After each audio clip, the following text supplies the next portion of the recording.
The Lincoln Navigator has undergone a facelift. Not the full tie it behind your ears, sit down and your mouth slam shut facelift, but more like those filler injections and Botox. It's the first time since 2006 that we've made a significant improvement and investment into this vehicle. But during that procedure, the folks in Michigan did us all a favor. They reinvented the wheel. Not the ones that propel the car, but the ones that tune the radio and raise and lower the volume.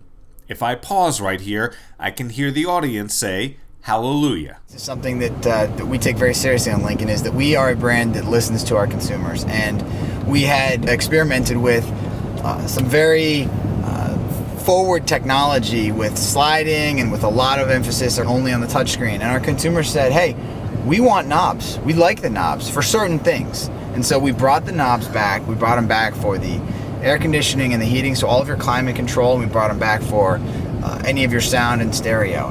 And in a move that would have caused havoc in the Hamptons a few years ago, Lincoln is no longer offering a V8 on the Navigator, but rather a 3.5-liter EcoBoost twin-turbo V6. What that powertrain does is it gives you actually more power and more performance when you initially push the gas, so you don't have this lag in performance that you would on a naturally aspirated engine, because this is turbocharged, direct injected.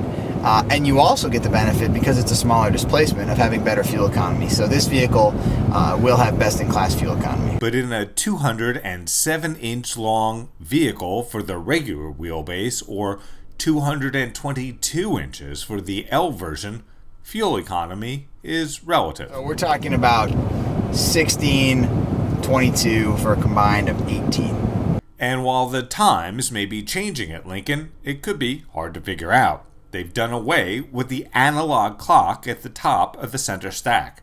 Personally, I find that modern luxury cars are so filled with digital readouts that I'm not sure if I'm going 21,000 miles an hour at 880 p.m., so I like an analog clock.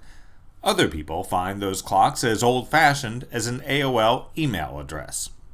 The 2015 Lincoln generates an astonishing 380 horsepower from the 6-cylinder EcoBoost engine.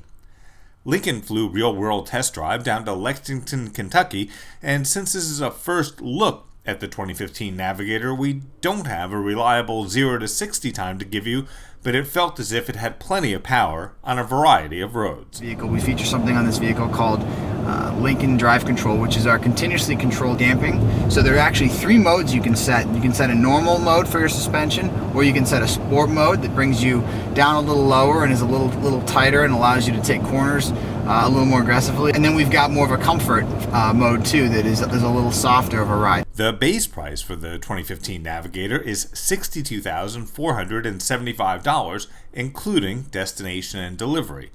The long wheelbase version has the same passenger room, but more than 42 cubic feet of cargo room behind the third row, versus just 18.1 cubic feet in the regular wheelbase. The top-of-the-line long wheelbase 2015 Navigator is about $75,000. In Lexington, Kentucky, I'm Grant Winter reporting for Real World Test Drive.